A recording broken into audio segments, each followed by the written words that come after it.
जय हिंद दोस्तों, NCS academy YouTube channel पर आप सभी को बहुत बहुत स्वागत है। तो आज हम आप सभी के लिए लेकर आए हैं क्लास 10th का जो साइंस का चैप्टर 1 है, प्रकाश का प्रवर्तन।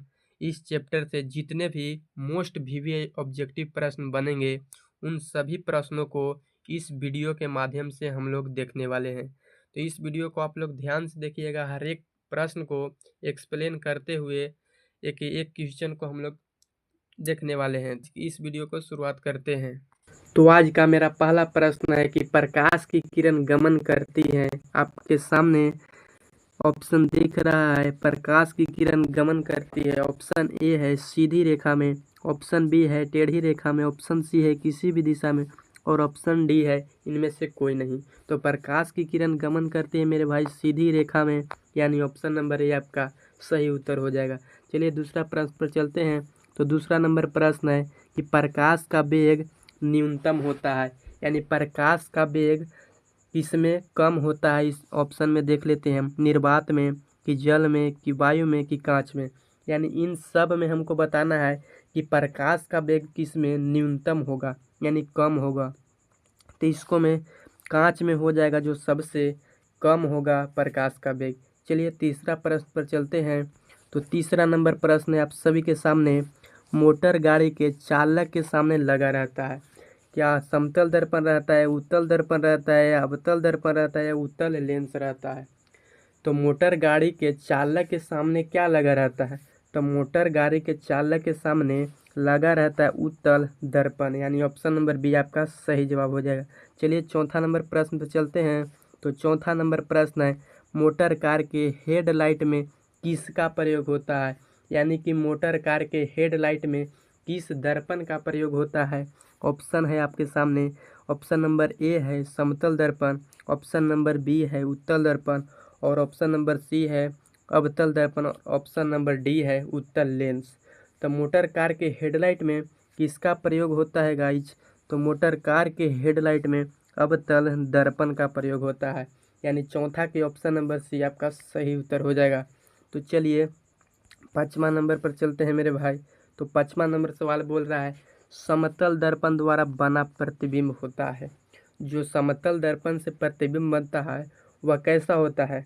तो समतल दर्पण द्वारा बना प्रतिबिंब हमेशा काल्पनिक होता है, यानी समतल दर्पण द्वारा बना प्रतिबिंब कैसा होगा तो काल्पनिक होगा। चलिए छठा नंबर सवाल पर चलते हैं। तो छठा नंबर सवाल है, लेंस की क्षमता का एसआई मात्रक होता है। तो आप सब बताइए कि लेंस की क्षमता का एसआई मात्रक क्या होता है। क्या डायोप्टर होता है, ल्यूमेन होता है, लक्स होता है या एंगस्ट्रम होता है। तो लेंस की क्षमता के एसआई मात्रक होता है डायोप्टर, यानी ऑप्शन नंबर ए आपका बिल्कुल सही जवाब हो जाएगा। चलिए सातवां नंबर प्रश्न पर चलते हैं।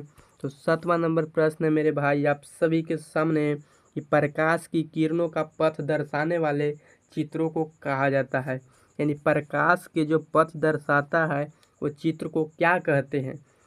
क्या किरण आरेख कहते हैं, क्या फोकस कहते हैं या किरण पुंज कहते हैं, यानी में सभी कहते हैं।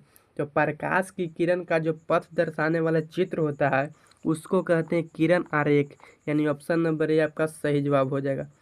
तो चलिए सातवां के बाद आठवां नंबर सवाल पर चलते हैं। तो आठवां नंबर सवाल है आप सभी के सामने कि 2D क्षमता वाले लेंस का फोकसांतर होता है।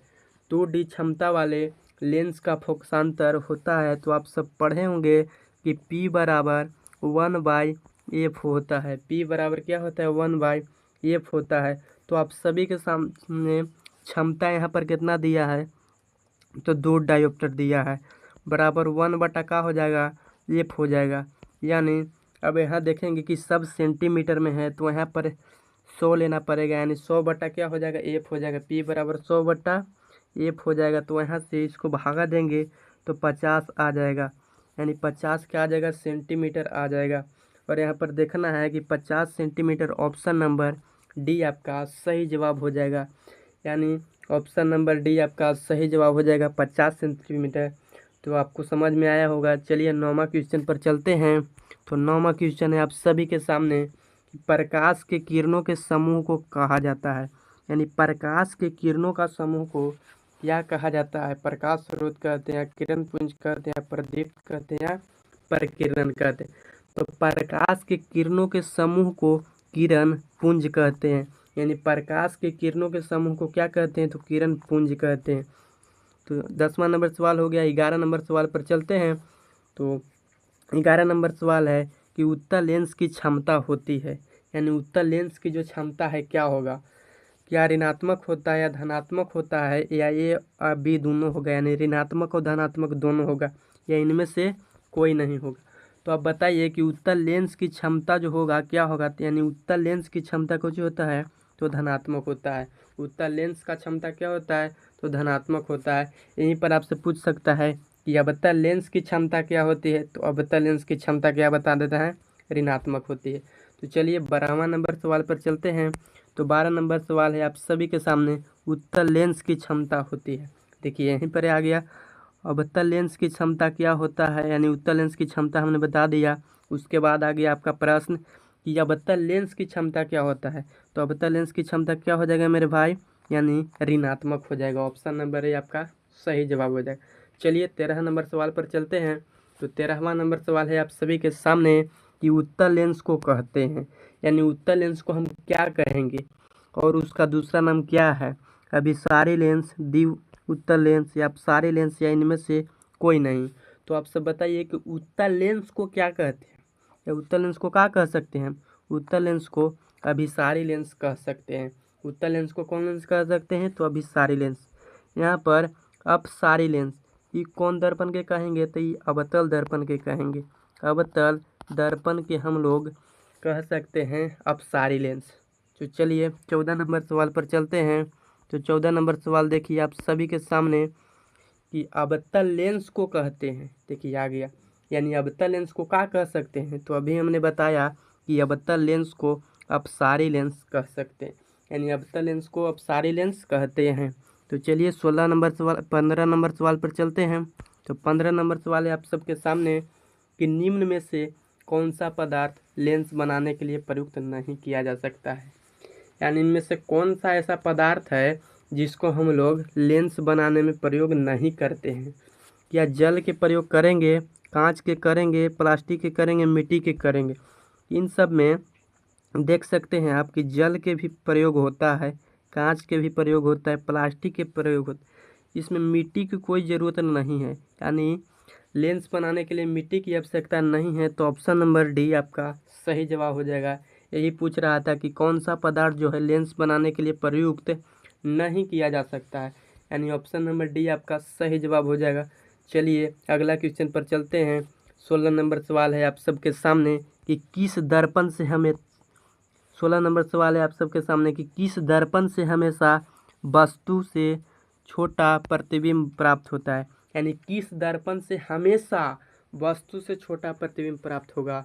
यानी आप सब बताइए कि कौन ऐसा दर्पण है जिसमें वस्तु से छोटा प्रतिबिंब प्राप्त होगा? क्या समतल दर्पण में होगा, क्या उत्तल दर्पण में होगा, क्या अवतल दर्पण में होगा, कि इनमें से कोई नहीं हो? यानी किस दर्पण में हमेशा हमेशा वस्तु से छोटा प्रतिबिंब प्राप्त होगा? तो होगा उत्तल दर्पण में होगा, यानी ऑप्शन नंबर बी आपका सही जवाब हो जाएगा। चलिए 17वां नंबर सवाल पर चलेंगे और 17 नंबर सवाल है आप सभी के स्क्रीन पर। इसका उत्तर कमेंट कीजिए कि किस दर्पण से वस्तु का बड़ा प्रतिबिंब बनता है, यानी किस दर्पण से वस्तु का बड़ा प्रतिबिंब बनता है? अभी हमने पढ़ा कि किस दर्पण से वस्तु का छोटा प्रतिबिंब बनता है, तो उसका जवाब हुआ कि वह उत्तल दर्पण से बनता है। यहाँ पर आपसे पूछ रहा है कि किस दर्पण से वस्तु का बड़ा प्रतिबिंब बनता है? क्या समतल दर्पण से बनता है, कि अवतल दर्पण से बनता है, कि उत्तल दर्पण से बनता है, कि इनमें से कोई दर्पण से नहीं बनता है? तो आप सब बताइए, इसका सही जवाब हो जाएगा अवतल दर्पण से जो है बड़ा प्रतिबिंब बनता है। तो चलिए 18वां नंबर सवाल पर चलेंगे। तो 18 नंबर सवाल है आप सबके सामने कि प्रकाश के परावर्तन के कितने नियम हैं, यानी प्रकाश के जो परावर्तन है वो उनका कितने नियम है? तो बहुत ही आसान क्वेश्चन है और बार बार ये एग्जाम में आता है कि प्रकाश के परावर्तन के कितने नियम हैं। तो प्रकाश के परावर्तन के 2 नियम हैं, याद रखेंगे। यहाँ पर प्रकाश के परावर्तन के भी 2 नियम हैं और प्रकाश के अपवर्तन के भी 2 नियम हैं। तो चलिए 19वां नंबर सवाल पर चलेंगे। तो उस 19वां नंबर सवाल है आप सबके सामने, फटाफट आंसर दीजिए कि जब प्रकाश की किरण हवा से कांच में प्रवेश करती है तो मुड़ जाती है। देखिए यहाँ पर ध्यान देना है कि जब प्रकाश की किरण हवा से कांच में प्रवेश करती है तो मुड़ जाती है, यानी हवा कौन माध्यम हो जाएगा यहाँ पर, तो हवा हो जाएगा कांच की अपेक्षा हवा जो हो जाएगा यानी विरल माध्यम हो जाएगा। कांच की अपेक्षा हवा कौन सी हो जाएगा, विरल माध्यम हो जाएगा, और कांच हो जाएगा सघन माध्यम। कांच क्या हो जाएगा, सघन माध्यम हो जाएगा। यहाँ पर देखना है कि विरल माध्यम से सघन माध्यम में जा रहा है, यानी विरल माध्यम से सघन माध्यम में जा रहा है तो क्या होगा यहाँ पर कि अभिलंब के निकट हो जाएगा, यानी विरल से सघन में जा रहा है तो अभिलंब के निकट हो जाएगा, यानी ऑप्शन नंबर बी आपका सही जवाब हो जाएगा, अभिलंब के निकट। तो चलिए 20वां नंबर सवाल पर चलते हैं सीधा, और 20वां नंबर सवाल है आप सबके सामने कि फोटोग्राफी कैमरा का अभिदृश्यक होता है। फोटोग्राफी कैमरा का अभिदृश्यक किस लेंस के या किस दर्पण के होता है, आप सबके सामने ऑप्शन है, क्या उत्तल लेंस के होता है, या अवतल लेंस के होता है, उत्तल दर्पण के होता है, या अवतल दर्पण के होता है। तो फोटोग्राफी कैमरा का अभिदृश्यक किस दर्पण के होता है, तो उत्तल लेंस का होता है, यानी फोटोग्राफी कैमरा का अभिदृश्यक जो होता है उत्तल लेंस का होता है, यानी ऑप्शन नंबर ए आपका सही जवाब हो जाएगा।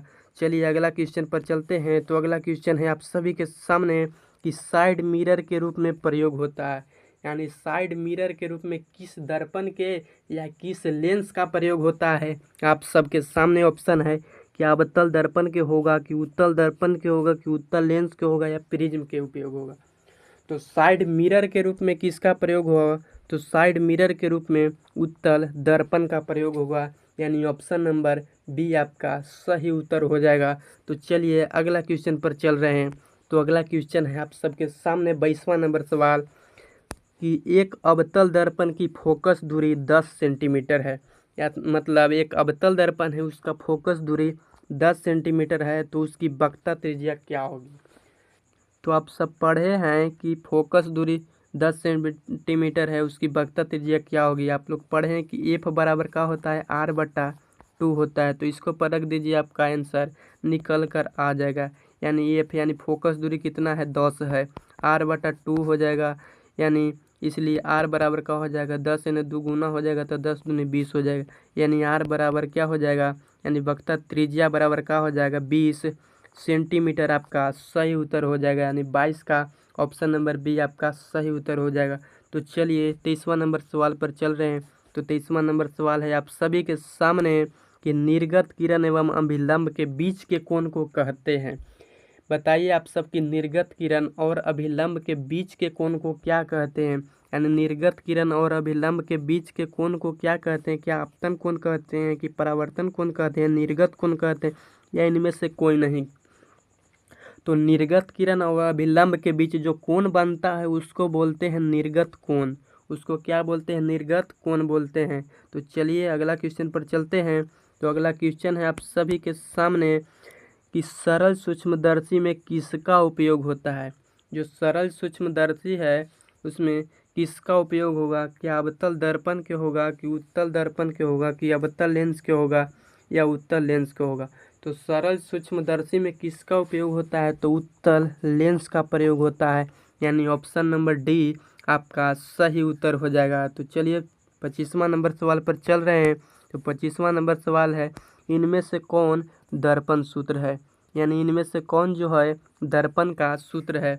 क्या 1/v + 1/u बराबर 1/f होता है, या माइनस में 1/u - 1/v बराबर 1/f होता है। तो इसका सही उत्तर क्या होगा, यानी 1/v + 1/u बराबर 1/f हो जाएगा, यानी ऑप्शन नंबर ए आपका सही जवाब हो जाएगा। यहाँ पर देख सकते हैं कि ऑप्शन नंबर सी भी मैच कर रहा है 1/v + 1/u, लेकिन यहाँ पर थोड़ा सा दिक्कत है कि u/1 लिख दिया है, यानी ऑप्शन नंबर ए आपका सही जवाब हो जाएगा। तो चलिए अगला क्वेश्चन पर चलते हैं 26वां नंबर पर। तो 26वां नंबर क्वेश्चन है आप सभी के सामने कि लेंस के केंद्रीय बिंदु को कहते हैं। यहाँ पर ध्यान देना है, लेंस का पूछा है, तो लेंस का केंद्रीय बिंदु को क्या कहेंगे, क्या वक्रता केंद्र कहेंगे, नजीना प्रकाश केंद्र कहेंगे, या द्वारक केंद्र कहेंगे, या अक्ष केंद्र कहेंगे।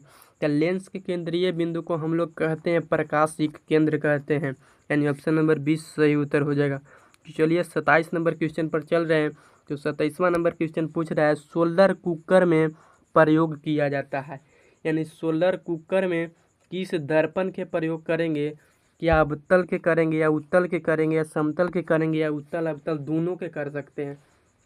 तो सोलर कुकर में उपयोग कर सकते हैं हम लोग अवतल दर्पण के। सोलर कुकर में किसका उपयोग कर सकते हैं, तो अवतल दर्पण के कर सकते हैं, यानी 27 का ऑप्शन ए सही हो जाएगा। चलिए 28 पर चलते हैं। तो 28वां नंबर सवाल है आप सबके सामने कि परावर्तन के नियम से निर्धारित होता है, यानी परावर्तन के नियम से क्या निर्धारित होगा, क्या आपतन कोण परावर्तन कोण के बराबर होता है जी, क्या परावर्तन कोण बराबर अपवर्तन कोण होगा, क्या आपतन कोण बराबर विचलन कोण होगा, या इनमें से कोई नहीं सही है। यानी परावर्तन के नियम से क्या निर्धारित हो रहा है कि आपतन कोण बराबर होता है किसका, परावर्तन कोण के, यानी आपतन कोण बराबर कुछ होता है परावर्तन कोण होता है। तो चलिए 29वां नंबर सवाल पर चल रहे हैं। 29 नंबर सवाल है आप सबके सामने कि काल्पनिक प्रतिबिंब होता है। काल्पनिक प्रतिबिंब क्या होता है, तो काल्पनिक प्रतिबिंब हमेशा, देखिए काल्पनिक प्रतिबिंब को आभासी प्रतिबिंब भी बोल सकते हैं। तो काल्पनिक प्रतिबिंब क्या होता है, हमेशा सीधा होता है। काल्पनिक प्रतिबिंब क्या होता है, हमेशा सीधा होता है। और उल्टा कौन होता है, तो वास्तविक प्रतिबिंब हमेशा उल्टा होता है, यानी वास्तविक प्रतिबिंब हमेशा क्या हो जाएगा, उल्टा हो जाएगा, और काल्पनिक प्रतिबिंब हमेशा सीधा हो जाएगा। तो चलिए आज का हम अपना सबसे अंतिम क्वेश्चन पर चलते हैं, 30वां नंबर सवाल पर। तो आप सबके सामने 30वां नंबर सवाल है कि किसी माध्यम के अपवर्तनांक का मान होता है। किसी माध्यम के अपवर्तनांक का मान क्या होता है, यानी साइन आई बटा साइन आर होता है, साइन आर बटा साइन आई होता है, साइन आई गुने साइन आर होता है, या साइन आई जोड़ साइन आर होता है। तो आप सब पढ़े होंगे कि अपवर्तनांक का मान इसका क्या होगा, किसी माध्यम में साइन आई बटा साइन आर हो जाएगा। इसी को हम लोग स्नेल के नियम भी कहते हैं, साइन आई बटा साइन आर को। तो चलिए आज का हमारा 30 क्वेश्चन पूरा हो गया। तो आप सब अपना 30 में से कितना स्कोर सही किए, यानी 30 में से आप कितना क्वेश्चन सही किए, उसका जवाब आप कमेंट बॉक्स में रख सकते हैं। तो चलिए आप सभी को बहुत बहुत दिल से धन्यवाद वीडियो देखने के लिए।